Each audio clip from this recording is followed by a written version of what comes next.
Thanks for staying with us. Now, to update on the Israel-Hamas truce, there are hopes the current truce between Israel and Hamas could be extended as talks are being held in Qatar after 12 more hostages were released by Hamas and Israel freed 30 more Palestinian prisoners on Tuesday. Israel says it's also received a list of hostages held in Gaza who could be released later on Wednesday on the sixth day of the current truce. We have details in this report.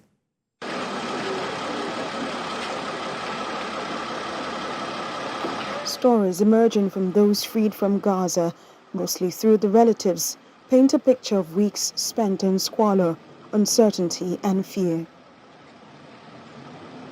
More than 60 of the estimated 240 people taken hostage by Hamas have now been freed under the Israel-Hamas truce deal.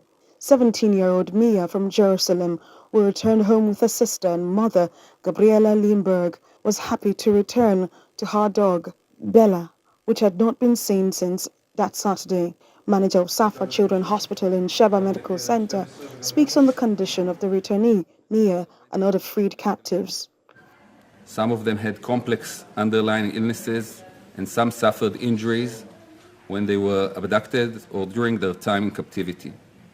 Their medical condition is complex, and they will need further medical treatment and attention, but there's no immediate danger to any of them.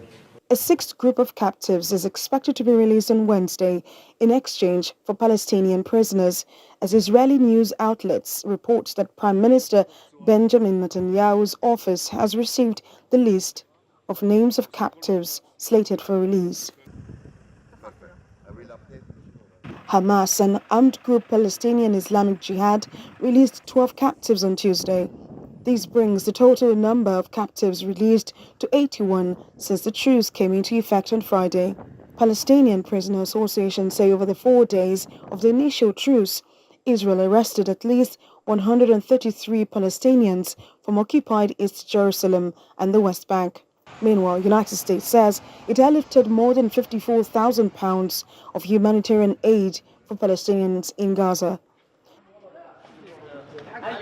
UN World Food Programme also delivered food to more than 120,000 people in Gaza during the initial pause in fighting, but reiterated that the supplies it was able to provide were woefully inadequate to address the level of hunger seen by staff in the UN shelters and communities. In 4 days of humanitarian pause, WFP and partners have delivered desperately needed aid to hundreds of thousands in the hardest to reach areas. Our team saw hunger, desperation and destruction. People who have not received any relief in weeks. Hundreds of thousands that are facing an immediate risk of starvation. WFP hopes for the extension of this pause, which offered a window of relief that could pave the way for a longer-term calm. As the truce between Israel and Hamas extends into its sixth day, aid groups are warning that the war-battered Gaza Strip is on the brink of a full-scale humanitarian crisis.